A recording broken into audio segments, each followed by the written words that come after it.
Okay, I think we can get started. Thanks, Jacob, for accepting our invitation for the seminar series of the Department of Physical Oceanography. We're really pleased to have you. I'm going to introduce you. Jacob Wenegrat is a physical oceanographer and an assistant professor in the Department of Atmospheric and Oceanic Science at the University of Maryland, College Park. His research focuses on the geophysical fluid dynamics of the ocean submesoscale, horizontal scales where both planetary rotation and nonlinearity are important, with recent work on flow topography interaction, multi-scale ocean dynamics, and air-sea interaction. Jacob is an editor for the Journal of Physical Oceanography, co-chair of the U.S. Cleaver Process Study and Model Improvement Panel, and a member of the science team for the NASA Earth Venture Suborbital Submesoscale Ocean Dynamics Experiment, S-MODE. He has a PhD in oceanography from the University of Washington. Okay, great, Jacob. Take it away. Okay, yeah, thank you so much. Really appreciate the opportunity to join you all. I'm going to talk today about submesoscale symmetric instability, and I'll go into a little bit of detail at the beginning about what that means, because I find it's often a less familiar form of variability. I think we're now fairly used to seeing images like this. This is a satellite image from the Baltic Sea of a cyanobacteria bloom, and zooming in, this incredible fine scale structure here with the biology acting essentially as a tracer for the physics. So all this variability at scales of about 1 kilometer in what we would call the submesoscale. But a more informative definition, although we often define the submesoscale in terms of these qualitative length scales, somewhere between about 10 kilometers and 100 meters in mid-latitudes, more informative definition is a dynamical one. And we do that using the Rossby number and the Richardson number. So U here is a velocity scale, L is a length scale, and the Richardson number has a standard definition. And under these definitions, you can understand why the submesoscale is sort of interesting to think about in terms of its fluid dynamics. So at larger scales, the Rossby number is small. These motions are strongly constrained by planetary rotation. The Richardson number is large. Stratification is very important, and these are essentially quasi two-dimensional flows. In contrast, at the small end of the spectrum, the Rossby number is very large, and the Richardson number is small. So these are more fully three-dimensional and don't necessarily feel planetary rotation. So then under this definition, the submesoscale are these intermediate dynamical regimes where both the Rossby and Richardson number are approximately order 1. And that reflects that we expect this sort of competition between planetary rotation and nonlinearity. These are often operating in a semi or weakly stratified boundary layer, but they're much more fully three-dimensional than, say, the mesoscale. And so although those scales often fall in this approximate range of length scales, 10 kilometers to 100 meters, using this dynamical definition is much more informative.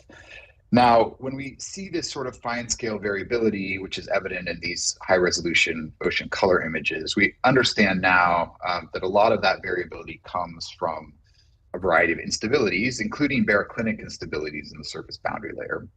And so this is a simulation, a large eddy simulation. At left is the buoyancy field, so an idealized front. There's convection. This is a surface boundary layer, so it's forced by heat loss of the surface. And you'll see it spin up into this eddy with a characteristic length scale of about 1 kilometer. And then at right, just for illustration, is this nutrient-like tracer, a passive tracer, which was initialized with high concentration below the mix layer. So the presence of these baroclinic modes acts to generate restratification. It's essentially releasing the potential energy, slumping the front over. And that affects both the mixed layer physics. This is thought to be important globally for setting the mixed layer depth and the transition between wintertime to springtime conditions. But also it modifies the vertical fluxes both directly at the submesoscale and also through shaping sort of where in the boundary layer the small scale turbulent fluxes are happening. And that, of course, then exerts a strong control on biogeochemistry. But the mechanism here is likely familiar. we see baroclinic instability in many other contexts in weather systems at the mesoscale. But another form of instability, which we believe is common at these finer scales, is the so-called symmetric modes. And so I'll walk through a few slides about how these work, but let me start by showing an animation just to give you a bit of a qualitative intuition for how this works. So the setup here is this is a slice, so here's depth and cross-frontal distance. The initial buoyancy field is shown at bottom, so it's buoyant water to the right, less buoyant to the left. And this is a sharp front. You can see the isopycnals are very upright in the center of this domain. And then when I start the animation, you'll see at top the X vorticity. So this is a component of the horizontal vorticity oriented out of the page. And time is in inertial periods, just to emphasize how quick this sort of instability can grow. And so right away, starting the simulation, there's this explosion of fine scale turbulence. I'll play that one more time. And then the emergence of this banded structure. Remember, this is the vorticity, so this is representing these cellular overturning structures, which are aligned largely along isopycnals here. This is very characteristic of the symmetric instability modes. The time scale is also really fast. These grow on essentially inertial time scales, and they're much smaller. So even though smaller than the baroclinic modes, that initial simulation I showed had some characteristic horizontal length scale of about a kilometer, but here the individual cells are 100 meters or even smaller often. Now, I suspect that even if you have seen the physics of symmetric instability before, it's probably been a while. This is not something that's generally taught in kind of GFD classes. So I'll walk through a parcel argument to try to give you a bit of intuition for this. And I should have mentioned that please throughout, I'm happy to take questions at any point or any clarifications. Okay, so as a simple starting point, we can think about, this cartoon. So imagine we just have a uniform stratification, buoyant water at the surface, less buoyant at depth. And of course, if we adiabatically displace a parcel, and it retains its initial buoyancy, there'll be a restoring buoyancy force, and that will lead to a vertical oscillation. We can also think about what happens if we displace the parcel horizontally along an isopycnal surface. And to do that, it's useful to introduce the conserved quantity, the absolute momentum. So here I'm assuming this is a 2D slice, depth and y direction, and just for simplicity, taking an inviscid fluid. So under these assumptions, you can introduce the absolute momentum. U is the velocity in and out of the page times this position, y, and this is a conserved quantity under these assumptions. It's high to the left here and then decreases to the right of the domain. So now if we displace the same parcel, instead of vertically, we displace it horizontally. In order for that absolute momentum to be conserved, it needs to generate an anomalous flow out of the page, a positive U velocity. That in turn will be subject to an inertial acceleration through Coriolis, which is restoring. And so of course, then this leads to an oscillation in the horizontal, which you might recognize as an inertial oscillation. So these are the two limits essentially of inertia gravity waves. You displace vertically and you get an oscillation at frequency N. You displace horizontally and you get an oscillation at frequency F. Okay, so this is the case though with just vertical stratification. And now we can think about adding a front that is tilting these background buoyancy surfaces. When you do that, you introduce a thermal wind shear. So here now we have tilted buoyancy surfaces. So here's our front. This is associated with a thermal wind shear of this sense shown here. So more strongly out of the page at the top and in at the bottom. And so that then leads to tilting of these absolute momentum surfaces. So rather than them being vertical, they're now tilted towards the horizontal. And I've picked a special case here where buoyancy surfaces and absolute momentum surfaces are directly aligned, just to illustrate that this can change the physics of the flow. So now if we displace along an isopycnal, we're also moving along a surface of absolute momentum such that there's no restoring force. That is, the minimum frequency actually goes to 0 in this case. And this is reflective of the fact that these baroclinic flows can alter the physics of internal gravity waves such that you can actually have subinertial waves all the way down to minimum frequency of 0. We can keep sharpening the front though, tilt our buoyancy surfaces even more vertically, and eventually you reach this state where the buoyancy surfaces are actually steeper than the absolute momentum surfaces. And now we can ask, okay, well, what happens if I perturb a parcel along a buoyancy surface? Well, it gains now the opposite sign of velocity. So now it's gains an anomalous velocity into the page. That will be associated with an inertial acceleration to the right, such that this perturbation grows. And that, of course, is the one definition of an instability. These small perturbations will now grow. So when the buoyancy surfaces at a front become steeper than absolute momentum surfaces, we have a case where inertial accelerations are no longer restoring, and that allows for a growing instability. This is essentially the mechanism of inertial instability. Symmetric instability can be thought of as a particular case of that along isopycnals. Now, this criteria, this relative steepness between buoyancy surfaces and absolute momentum surfaces, can be put a little more usefully in terms of the Ertel potential vorticity. So the PV is defined here, Q, it's the component of the absolute vorticity normal to buoyancy surfaces. And it turns out that those are equivalent. That is, when the PV takes the opposite sign of Coriolis, that is equivalent to saying that the buoyancy surfaces are steeper than absolute momentum. So at right here is that same simulation that I started with. Now I'm plotting the Ertel potential vorticity, and you can see that this initial buoyancy field shown in the contours is associated with negative PV. That's why it's unstable to these growing symmetric modes. Now, as another note is to say that you can approximate the PV as shown here. That is, you can take the planetary part out, F times the vertical buoyancy gradient, and then you're left with this term in parentheses involving the Rossby number and the Richardson number. And recall again that one of the sort of useful definitions of the submesoscale is actually in terms of these both being order 1.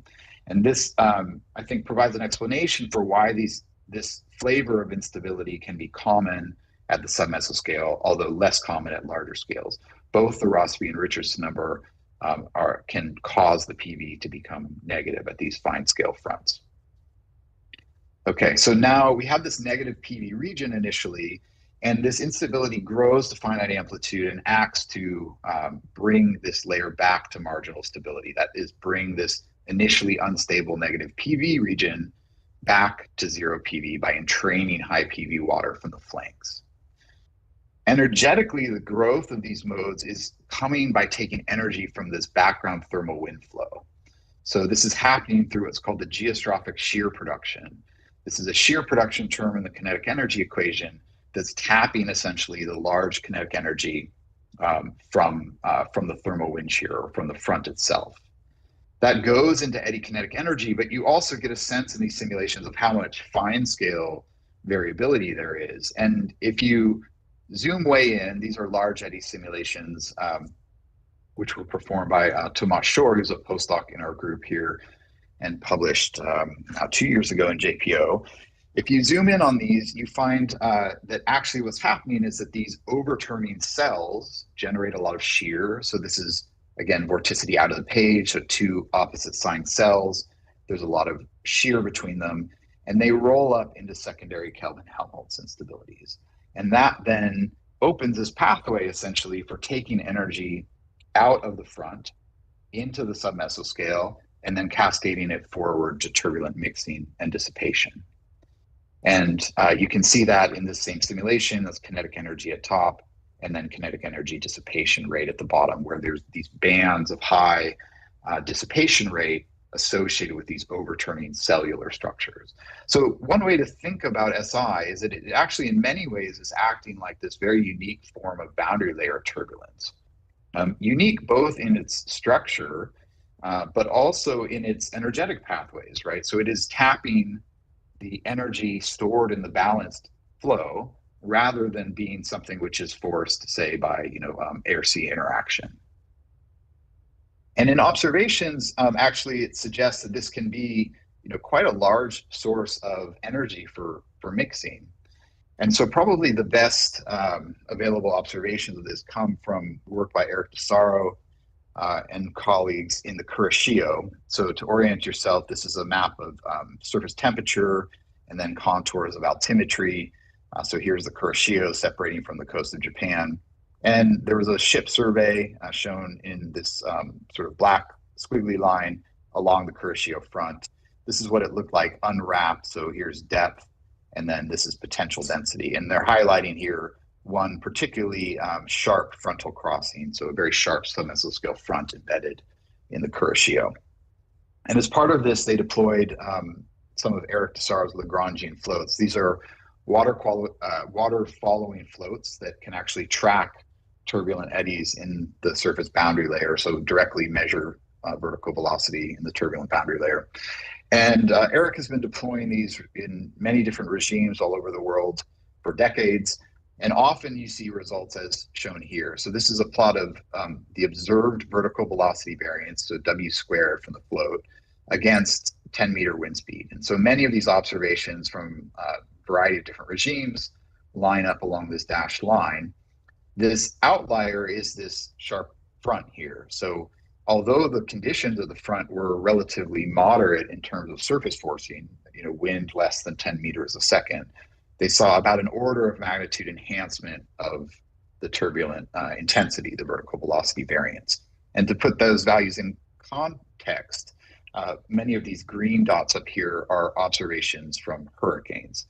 So pretty reasonable, moderate conditions, yet at this sharp front, they were seeing hurricane intensity boundary layer turbulence, which they were able to attribute to this pathway from the frontal energy through symmetric instability and then down into turbulence. We are trying to get a handle on how generally important this may be. This is a challenging problem to extrapolate from this sort of point observation at individual fronts to ask the question of, well, how important is this in the global ocean? And we are doing that using sort of our best guesses with high resolution numerical models. This is just one piece of work from Jihai Dong and Baylor Fox Kemper and others. And what Jihai has done here is he's used the high resolution global simulation to try to estimate the contribution of these various production terms in the turbulence kinetic energy budget. So this is dissipation rate here. Again, it's the PDF of dissipation rate as formed by these various sources. So winds provide energy for dissipation, surface buoyancy fluxes, and waves. So these are the sort of classic three sources of turbulence production in the boundary layer. These are all log normally distributed. That's a characteristic of turbulence in the ocean. But what's new here is this addition of fronts. This is that geostrophic shear production term, again, estimated from these high resolution models. And these results suggest that actually this frontal cascade of energy might be of global significance in energizing turbulence in the boundary layer. This, of course, is not accounted for in classic turbulence parameterizations, but looking now in terms of geographic distribution, this is the same thing, but now showing this winter time contribution of fronts to the total turbulence. And so in some of these regions, this contribution can be a leading order term or even contributing more than half of the production of turbulent kinetic energy. This is not only a phenomenon that is found in the surface boundary layer, but there's a growing body of evidence as well that this can also happen at the bottom. And so this is a nice set of observations taken fairly recently from the Dynapo field campaign. So to orient yourself here on the map, here's Antarctic, the Antarctic Peninsula, and the Weddell Sea. Drake Passage is here. And the Weddell is one of the formation regions for Antarctic bottom water, deep convection, which then exits through, in part, the Orkney Passage as shown here. And high resolution surveys of the Orkney Passage find things like this. So here's depth and then cross slope distance. Isopycnals are contoured in black. And you see this sloping down of the isopycnals in this weakly stratified layer. Here it's almost 500 meters thick, over 3 kilometers from the bottom. Plotted in the background in color is the horizontal buoyancy gradient. These are magnitudes which are not dissimilar to what you see in the surface ocean as well. So we have this benthic frontal structure essentially that I'll show later can also be susceptible to these growing symmetric modes. And indeed, in these observations, they were able to estimate the potential vorticity that's shown here at right. Recall this is the southern hemisphere, so these red colors are these positive PV anomalies are of the opposite sign of Coriolis, And then there are these regions of 0 PV, which is the expectation after adjustment by these types of instabilities. And so they posited then that perhaps what was happening is that the outflow of the Antarctic bottom water here into the page was driving a downslope Ekman transport, creating conditions amenable for symmetric instabilities, and then they were perhaps mixing the Antarctic bottom water, so potentially important for sort of climate timescale variability in the deep ocean. So I'll give, with the remainder of my time, two sort of examples of ways in which this symmetric mode can matter. The first is I'll talk about a set of very unique observations in the Gulf Stream showing direct dye dispersal across the north wall, so sort of inter-gyre mixing enhanced by symmetric instability. And then I'll talk about some of our theoretical work on instabilities of the bottom boundary layer and the implications of that, perhaps for mixing and dynamics along the bottom. So the question of the Gulf Stream, this is a really long-standing question in physical oceanography, dating back to Amy Bauer, who asked the question, is the Gulf Stream a barrier or blender? And it is now clear as well that there is these western boundary current regions are sites of very active submesoscale turbulence. This is an animation from a submesoscale permitting numerical model of sea surface temperature for a portion of the Gulf Stream. And you see all this fine scale variability, both in the subpolar gyre and the subtropics, but also along the Gulf Stream front itself. So we add the question to this, what role does the submesoscale play? This was the target of a large field campaign called the LatMix campaign. I'll show just a couple days of observations from this, which were taken in 2012. This involved two ships, the Atlantis and the Nor, as well as these Lagrangian floats and towed platforms. And so the observations I'll show, the sampling strategy was that the Atlantis, which is shown with this green line here, set up upstream in the Gulf Stream and released one of the Lagrangian floats. And these floats can actually be tracked acoustically, so it acts as a way of sort of tagging a water parcel so that you can then try to do your sampling in a sort of approximately Lagrangian frame of reference. So the Atlantis released the float track is shown here in black. The Nor was set up downstream, and as the float reached the Nor's position, there was a release of a dye, a fluorescein dye, which I'll talk more about. Once the dye was released, both ships started sampling, zigzagging back and forth across the front in this frame of reference, following the Lagrangian float, which was meant to sort of tag this water parcel where the dye was released. And then the dye can be sampled from a towed body yo-yoing up and down. So the dye was a fluorescein dye. This is what it looks like in the water. It's very bright green. You can buy stuff like this at plumbing supply stores. Chicago used to dye the Chicago River green for St. Patrick's Day with this stuff. But it fluoresces, so you can measure the concentration with a fluorometer and then watch the dye evolution. This was not what the conditions looked like during these observations, though. This is wintertime in the Gulf Stream. So here is a time series of the atmospheric forcing. I like this quote at the bottom from Sir Philip, who said, "Those who have no reason for navigating the stream should always avoid it in the winter." And so the conditions there's a surface heat loss. It grows throughout this time period up to about 1,000 watts per meter squared. So a lot of vigorous air-sea heat exchange. But probably more important is the winds. And so the winds are here shown in vector form, oriented so that to the right is in the downstream or down Gulf Stream direction. So the winds were moderate for this time of year and then slackening. The dye release was about here, right before a period of relative calm. And then strong winds came back, first to the north and then rotating anticyclonically to the south, reaching about 60 miles per hour. So very vigorous forcing. These are the conditions that the sampling took place under. So these were really hard fought observations to get direct mixing in the Gulf Stream. So this is on the Atlantis, and the Nor is just up here if your resolution permits it. Okay, so the wind was really important, and in part the reason it was important is that it had a component aligned down the frontal jet. This is what we call down front wind. So a schematic is shown here at left, where if you blow wind down a front like this, you drive a horizontal transport. In this case, you bring dense water over light water that's convectively unstable, and that drives mixing. Or equivalently, you can think of this as a destruction of potential vorticity, which is again key to these growing instabilities. So there was a strong downfront wind. In fact, if you sort of put this as an equivalent advective heat flux, just to compare it to the surface forcing, it's some equivalent something to over 5,000 watts per meter squared. So even though this is wintertime and there's huge actual air-sea heat flux, this wind-driven advective heat flux is more important in determining the mixed layer dynamics at these very sharp fronts where the horizontal temperature and buoyancy gradients are so strong. So associated with this, as I said, is a destruction of PV, or destroying stratification. And indeed, the observations showed this development of this negative PV in the boundary layer. So these are isopycnals. Here's the Gulf Stream front. The mixed layer base is somewhere between 50 and 100 meters depth. And these blue colors are negative PV. That's that condition unstable to these symmetric modes. Okay, so with this sort of context in mind, I'll show you now an animation of the observed dye. So before I start this, let me orient you. So here's pressure.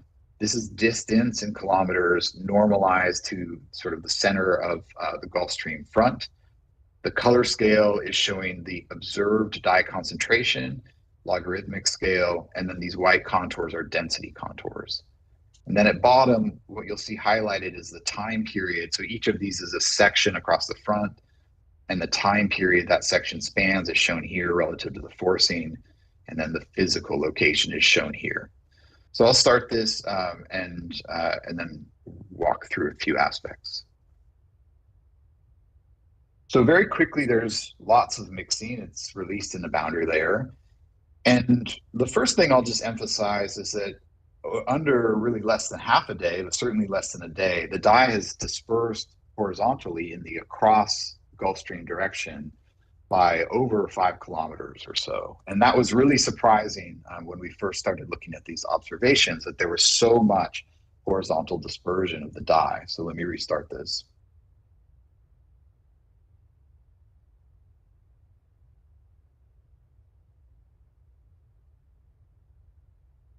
Okay, I'll pull out a few slides from this just to talk through what I think are the most sort of salient pieces of this evolution for understanding the dynamics. Okay, so here are 4 snapshots. The dye initially was, in the first section where the dye was sampled after release, it was relatively tightly dispersed. So there's this almost Gaussian structure along the 1025.7 isopycnal, which was the target release isopycnal. A few hours later in the next section, that dye has spread, but it's spreading largely along the same isopycnal. But importantly, that isopycnal has started to tilt over. There's been a slumping over of the front. Going a bit further in time, now the wind is starting to come back, and you see this vertical homogenization, which is now crossing isopycnals, right? So here is that original release isopycnal, and now the dye is starting to cross to different isopycnals. And then going further in time, of course, the wind has gotten quite strong. The mixed layer is deepened, and the mix and also homogenized. So this sort of stratified slumping has given way to these more upright isopycnals, but the dye has migrated in density space. That is, this is true irreversible mixing across density contours. From the observations, it's possible to estimate an effective horizontal diffusivity. So we do that by fitting an advection diffusion model and trying to minimize residuals. And that suggests an effective horizontal diffusivity in the cross-run direction of about 50 meters squared per second. So this number is not huge. It's smaller by about an order of magnitude than typical values you might get at the mesoscale. But because the horizontal length scales are so small here, it actually implies quite a large flux. Now these gyres, so to the right of these plots is the subpolar gyre, to the left is subtropics. They're very distinct in their freshwater content, nutrients, and biogeochemistry. So this mixing across the front implies fluxes that are potentially similar to the sort of mesoscale stirring mechanisms, which have been the subject primarily of prior work.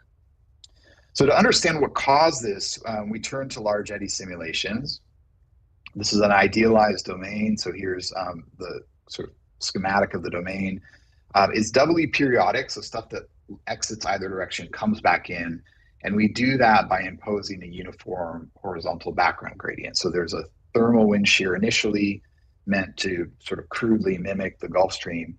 And then the key thing is that we force the simulation with the observed surface buoyancy fluxes, observed wind stress, and then initialize a passive tracer sort of in time consistent with the observation. So we're trying to approximate what happens, although not, of course, reproduce it exactly. So this is what it looks like in the simulation. So now this is a large eddy simulation. Here is our dye release, and you'll see the forcing again along the bottom. We're much better resolved now in time and space. You see this stretching, mixing vertically.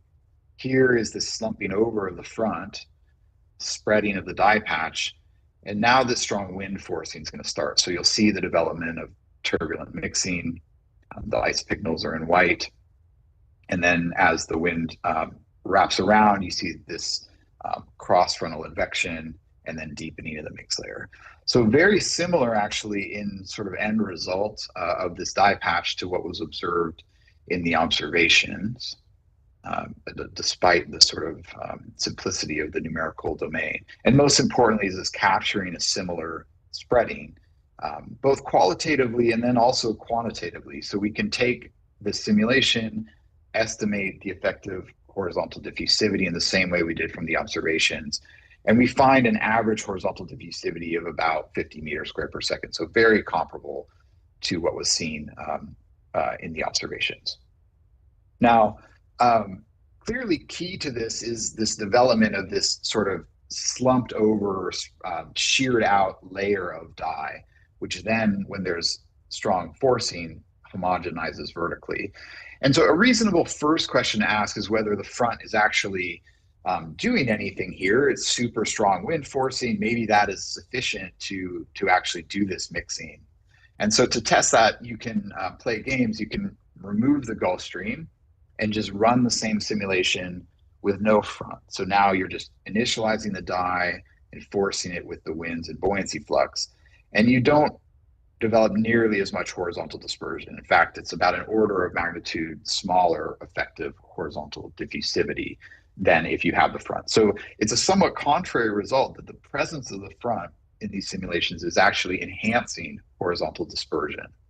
And it's doing that by tilting and stretching out the dye patch like this, whereas if you don't have the front, you have this vertical strip of dye which mixes horizontally a bit because of the turbulence, but doesn't as effectively spread out in the horizontal direction. You may recognize this as essentially an example of shear dispersion. So there's a shear stretching this dye patch out, coupled with this boundary layer turbulence that leads to an effective horizontal dispersion. And if you remove the front, you remove the source of shear. What is that frontal source of shear? Well, it turns out to be symmetric instability. So now I'm plotting here a snapshot from the simulation. This is cross-frontal shear. And you see this banded structure in shear, which I've just sort of drawn these overturning cells schematically to emphasize that these are consistent with this overturning like structure that develops during SI. The dye patch at this particular snapshot is contoured here.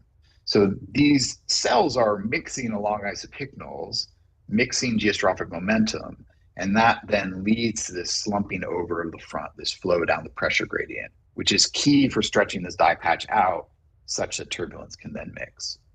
So to summarize these results, what we believe the dynamical progression that we observed is shown here at left and then schematically at right. So you can imagine a front that's initially in thermal wind balance. So we have a balance between the Coriolis force and pressure gradient force that's associated with this sheared velocity profile as shown at the right.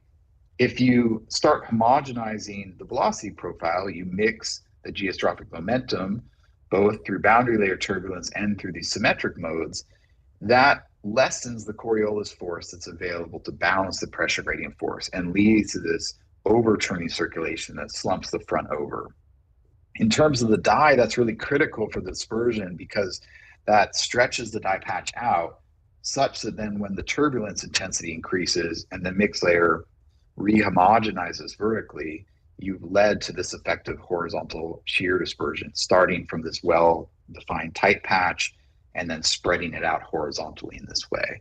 And the presence of the front and these submesoscale dynamics is really key to this progression. You don't get this sort of slumping out of the front if you don't have these symmetric modes. And so the original question of, is the Gulf Stream a barrier or blender? I'm trying to, push this idea that we should add this idea that it's barrier blender or bread maker, because this is a bit like kneading of bread happening through this submesoscale mechanism. So I figure if I just keep telling people this in presentations, maybe eventually someday it will catch on. Okay, so that's in the surface boundary layer, but one of the things that our group here at UMD is most excited about right now is the possibility that similar processes are happening along the bottom. That is, that we can have submesoscale processes along topography. And this is potentially important, both because I think it's a great fluid dynamics problem, but also because of the implications. And that's both local, but potentially even a little more widespread for our understanding of how water mass transformation occurs in the deep ocean. And so that part of the story here is that these sort of structures, which are possibly supporting submesoscale flows, can be found quite commonly along these sort of key, quote unquote, arteries of the overturning circulation, like deep western boundary currents. So here is that Orkney Passage section from Dynapo. We see similar things in places like the East Greenland current, where isopycnals slope down again to meet topography, again, almost like a benthic front. And then in places like the Denmark Strait, you actually, observations support this idea that there is regions of negative potential vorticity. And so mixing in these regions may be of particular importance because of the possibility of their role in water mass transformation. Okay, so why is there a structure like this at the bottom? It's useful to think first about the sort of classic explanation of how this works. And this dates back to work by Parker McCready and Peter Rines in the early 90s, who sort of imagined an initial value problem. So you imagine starting with uniform stratification and a barotropic flow, in this case, into the page. So I'm back to the northern hemisphere now. So this sort of interior flow, barotropic flow into the page, will be associated with a downslope Ekman transport. So we're imagining now that this is flow along a sloping lower boundary. And given time, that will tend to steepen these isopycnals along the bottom. Those steepened isopycnals are associated with a horizontal buoyancy gradient such that there's available potential energy. And in fact, this is potentially important because a lot of the energy in this process, which is being taken out of the mean flow through the bottom drag, is not going to dissipation, but it's going into this potential energy, which can then be extracted by things like submesoscale instabilities. Now, also associated, at least in the sort of canonical 1D picture of how these dynamics work, this flow is also associated with the development of a thermal wind shear because of this horizontal buoyancy gradient. And that acts to reduce the magnitude of the bottom velocity and reduce the magnitude of the bottom stress. And this is what is termed as the arrested Ekman layer or the slippery bottom boundary layer, because this adjustment of flow along the slope leads to a reduction of the bottom stress and hence a reduction of downslope Ekman transport. Now, I'll note that actually this reduction may be important in the sort of global picture of the role of bottom drag. And we've tried to estimate this from high resolution models in the Atlantic, which suggests that if you run a model or you make an estimate of global bottom drag dissipation without accounting for this near bottom reduction, even partial here, we're not talking about a fully arrested Ekman state, we're just saying that there will be some reduction of the velocity as you approach the very boundary, that this can drastically change your estimate of the bottom drag by something like 50% compared to prior estimates. So these details of the bottom boundary layer structure potentially may be important for how we sort of try to quantify global energetics in the balanced circulation. Excuse me. Okay, so the other thing though about this structure is that it looks just like a surface front, but now at the bottom. So you can imagine flipping this picture over and you have a weakly stratified layer and a horizontal buoyancy gradient, that's the sort of ingredients of a front.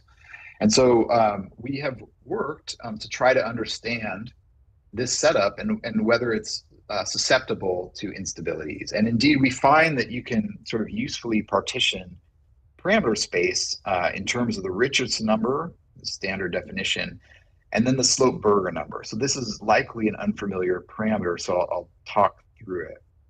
Slope-Berger number is defined as the buoyancy frequency times theta, that's the angle the slope makes with the horizontal, and then over F. And this term shows up in these sloping bottom problems, essentially quantifying how important buoyancy forces are relative to Coriolis. So as you move up and down a slope with stratification, you generate these buoyancy anomalies that try to push you back to where you started. And this parameter space then can divide into a region where there's baroclinic instabilities, just like in the surface mix layer, and then a broad region where the flow can be unstable to these symmetric modes. So these are divided by this PV equals 0 line. So again, PV is defined there. So to the left of this line is unstable to symmetric or centrifugal type instabilities. So looking then at this same schematic here, you can think of this as essentially going from this top panel to the bottom panel. You are traversing this parameter space towards the origin. So both of these have a dependence on n. So as you destroy stratification, you move towards the origin. Or equivalently, you can think of this downslope Ekman transport as a bottom counterpart to the downfront winds. Again, that same mechanism at the Gulf Stream that drove symmetric instability. And so now we can look at simulations of this Ekman adjustment problem now run in 2D. So here's height above bottom, and here's a cross slope direction. These are, the way we approach this is we rotate the coordinate system. This is sort of computationally simplifying. So this is what the physical domain looks like. So this side here is actually higher up the slope. These are buoyancy contours. They look tilted in this plot because the domain is tilted. And this side is deeper water here. There's a barotropic flow into the page. So this is essentially the same setup as that cartoon I showed, but now I'll show some snapshots from a simulation. Okay, so if you move forward about a half an inertial period, you develop a downslope Ekman flow at the bottom. And if you go further forward in time, that you see this deepening of this bottom mix layer. So you're bringing buoyant water down at the bottom, and that drives convective turbulence. And now you have this growing bottom boundary layer. But very quickly here, for these parameters, after a few days, you develop these finite amplitude symmetric modes. So here again, in cross slope velocity is this banded structure characteristic of SI. This just continues as the simulation runs, such that you have these persistent modes operating in this stratified layer. And again, these are mixing the momentum along isopycnals. You can look at that evolution in terms of horizontally average quantities. Here's height above bottom, here's days. Here is that across slope flow, so blue colors are down the slope. That destroys stratification. This is normalized by the interior, so these blue colors are decreased stratification. And here's the PV. So there's very quickly this near bottom layer of negative PV, but then it equilibrates. That is, these instabilities grow and they push the system back to their state of marginal stability, which is 0 PV. This turns out to be an extremely strong dynamical constraint on the evolution that can be used to predict a lot of the sort of aspects of these simulations.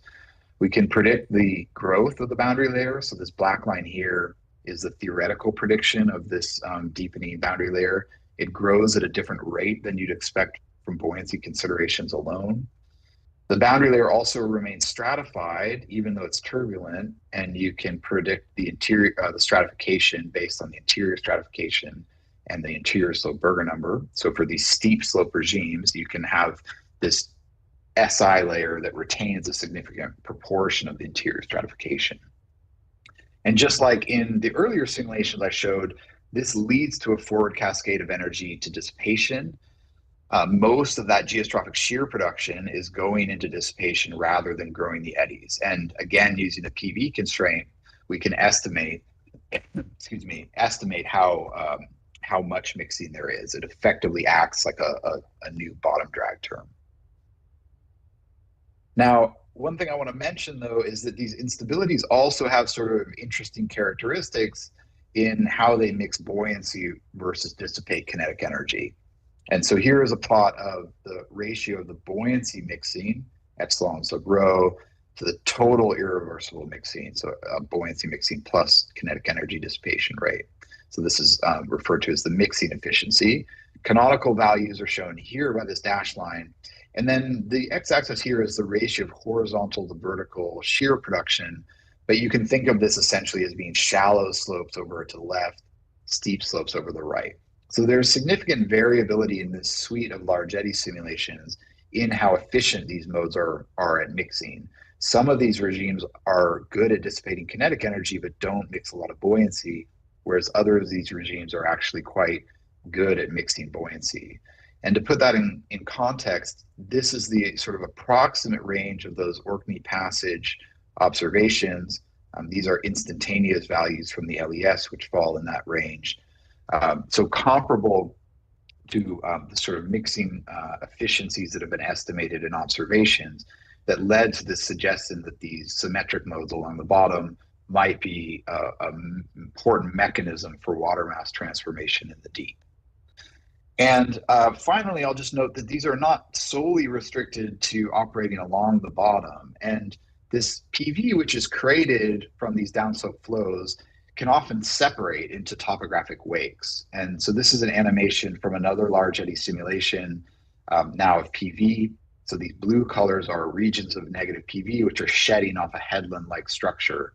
So looking down at the top, you see this wake of high PV, which then equilibrates again into a zero PV layer and forms this more coherent vortice. That's associated with enhanced dissipation, that's shown here at right.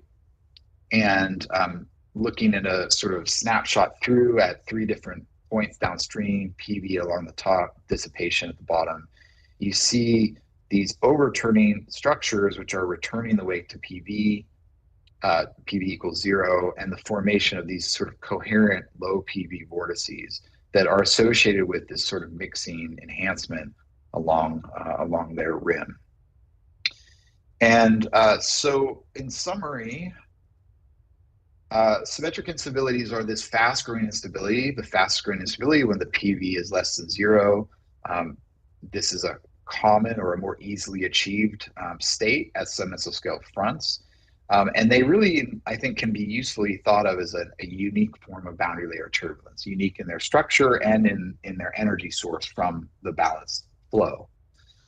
In the Gulf Stream, we have these direct observations of mixing across the Gulf Stream front, where using the observations and large eddy simulations, we sort of argue that this is a consequence of symmetric instability driving shear dispersion, which then in the presence of boundary layer turbulence leads to this rapid horizontal effective diffusivity, which may be important for cross-frontal or intergyre fluxes of nutrients in freshwater.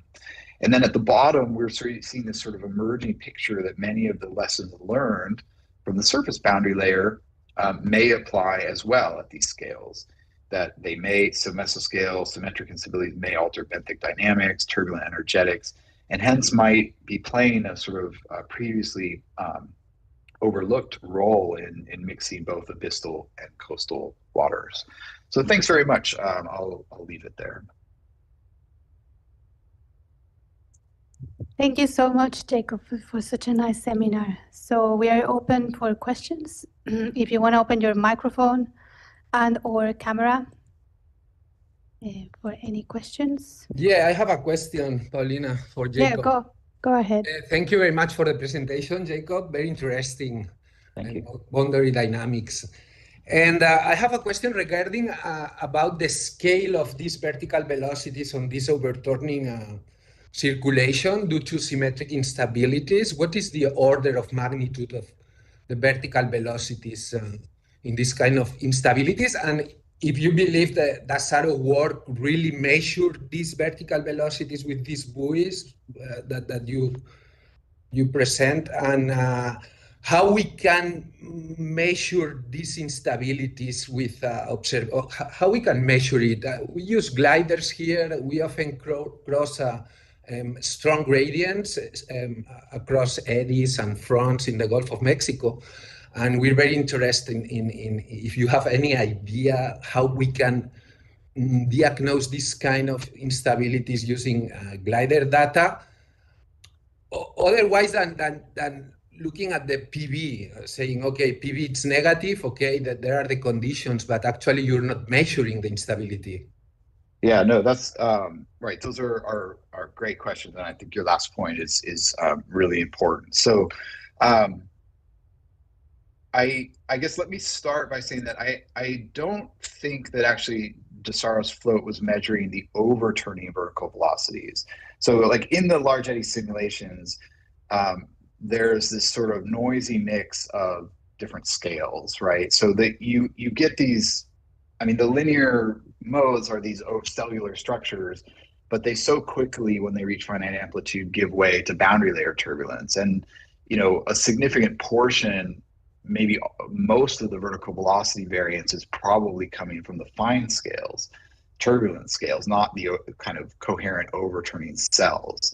And so I think that increase in vertical velocity variance captured by the Lagrangian floats in the Kuroshio is more likely to sort of be reflective of boundary layer turbulence scales that are energized via the frontal pathway rather than it being sort of stuck in a single coherent feature.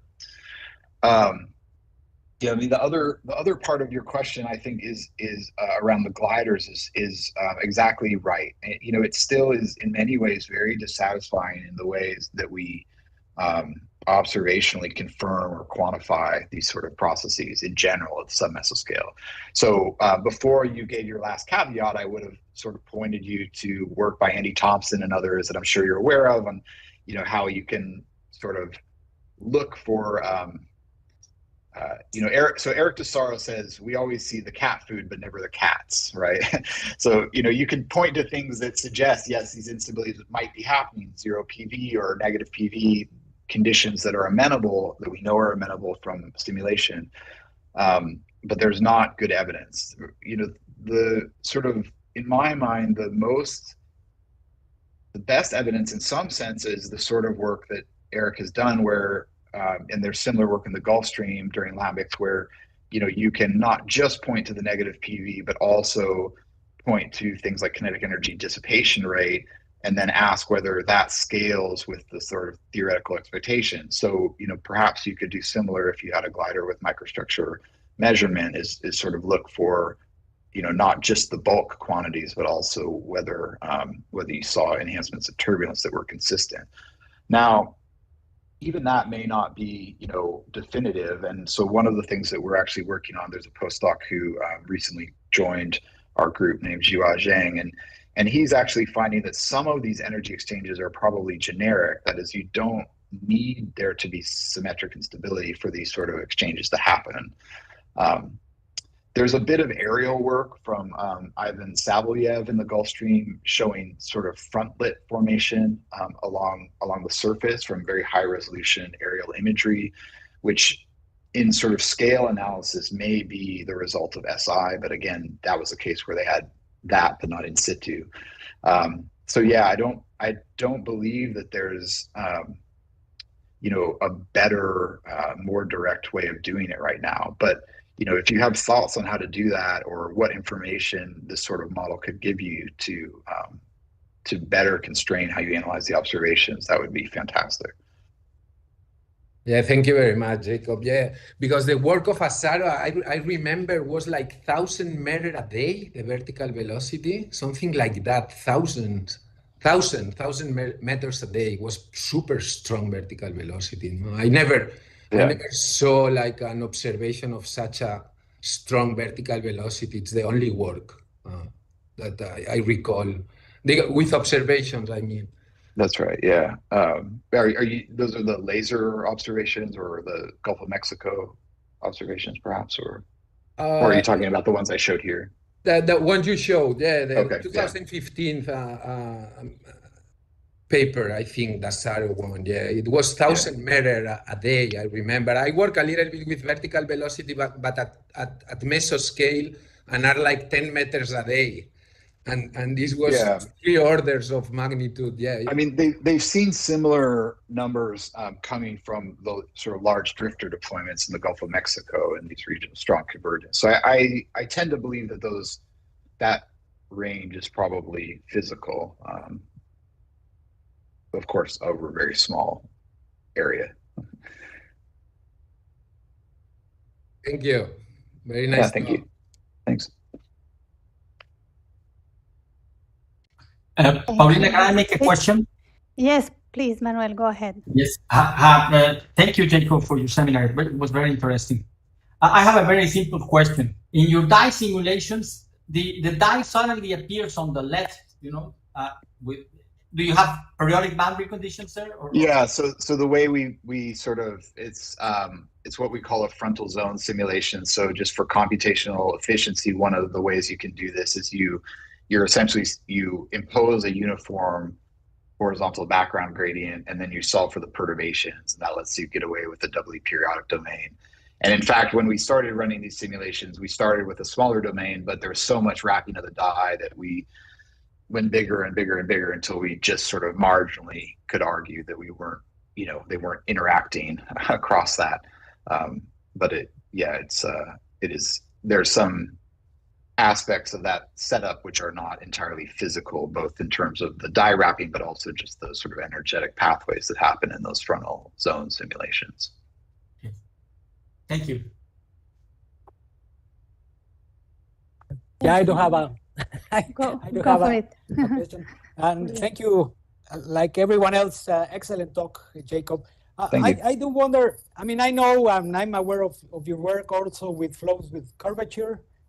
And I do wonder if, do you require to have a very strong frontal system to get these instabilities, or is the frontal boundaries of eddies sufficient to generate these kind of instabilities? Because on the other hand, we work with Thomas Menier, who has also seen these sort of layering structures, which are explained more by QG shear features. So, well, I don't know. Any comment you may have about it would be nice. Thanks. Yeah, no, right. So I guess there's a couple parts to that. One is that if you have, I mean, there has been some recent work that if you have sufficient curvature, so sort of submesoscale eddies, say, so very small sort of radius of curvature, that can alter the stability criteria a little bit. So it no longer becomes like a pure PV criteria. But if you're thinking about a larger scale eddy, like a mesoscale eddy that has a strong, sharp baroclinic front along the periphery, there has actually been arguments, or I can't recall off the top of my head whether it's observational or numerical sort of evidence that indeed those can give rise to symmetric instabilities. There was definitely numerical work by Liam Brannigan a few years back, but I think since then there's been maybe some observational work. So that is one of the places that, yeah, of course, you might look for that. That sort of thing. And, so I will note that, one of the questions, for instance, in this Gulf Stream work is that we see what we think is a large cross-frontal or intergyre flux happening because of these submesoscale processes. But, large is relative here. It's moving 5 kilometers in about a day in the cross-frontal direction, but it's embedded in the Gulf Stream, so it's going 100 kilometers downstream. And so we were not able to sort of totally satisfactorily, say much in that work about whether this potential source of flux across the gyre boundary didn't matter because of this sort of asymmetry in scales. One place that I think actually maybe this sort of process could do something important is actually in the larger eddies that are shed either direction, right? So, you shed anticyclones of subtropical water and cyclones of subpolar water on either side. Those are often reabsorbed into the Gulf Stream. And so how leaky they are, perhaps in some degree, is determined by some mesoscale processes around their edges. So that's one place that we sort of hypothesized. But one of the places that I've been sort of stuck on that work, thinking about how to take it forward, is that, you know, it's very challenging to think about how one might disentangle these processes, even in high resolution simulations. I mean, you're not really able to run realistic regional models at sufficient resolution to resolve symmetric instability. And so getting these sort of bulk estimates of impact has been more elusive, I'd say.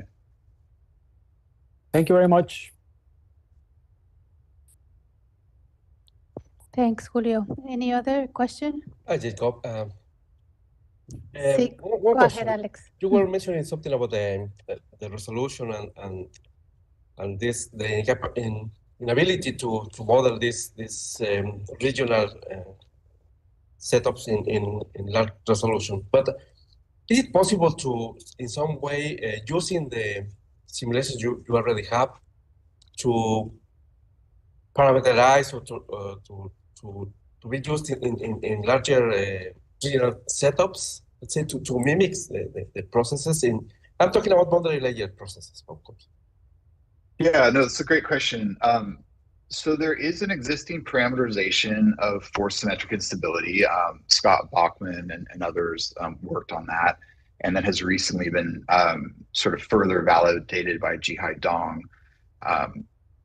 It is a sort of challenging problem, a bit more challenging than parameterizing baroclinic instability, because of this dependence on the sort of relative angles of winds and fronts. And so the way the parameterization is built currently, it is amenable to, you know, if you think you resolve the directions and strength pretty well of the front, but you are not at fine enough resolution to directly resolve SI, then the parameterization can be applied. But if you are running, say, like a mesoscale resolving but not submesoscale permitting simulation, then it's probably not going to do a lot, and it's probably not really an appropriate parameterization. So that's sort of where that work has stopped. Jihai Dong has done work that suggests that indeed, at least in idealized setups, that including this parameterization can have pretty large changes on things like tracer fluxes and things like that. But I am not off the top of my head aware of whether anyone has done the exercise of looking in a realistic setting to see how much that changes things. But that would be a great activity to do if that is of interest. Thank you, Jacob. Great talk. Yeah, my pleasure. I just wanted to also say that, you know, if anyone wants to reach out afterwards, students or whoever, I'm totally happy to, you know, set up times to talk and very available. Thank you. Thanks, Alex. Does anyone have any other question? If not, I'm just going to read here in the chat. Shayla wrote that, yeah, it was inspiring talk, because then she says, great talk, let's find symmetrical instabilities in the Gulf of Mexico. So she's ready. Yeah. Awesome. So yeah, any last question for Jacob before we finish? Well, just to mention that we are going to the Scotia Sea with gliders and a mooring next year. So we'll keep you posted with some data. Yeah, please do.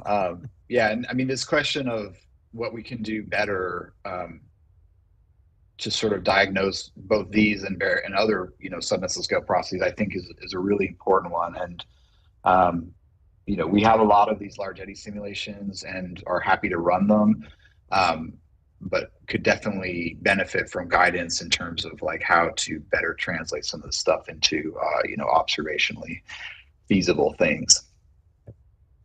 Yes, thanks. Okay, well, thank you so much, Jacob, for coming and giving a seminar for us. Yeah, my pleasure. Thank you so much for the Nice to meet invitation. I'm happy to chat with anyone afterwards. All right, take care. Great, thanks. You too. Bye. See ya. Bye.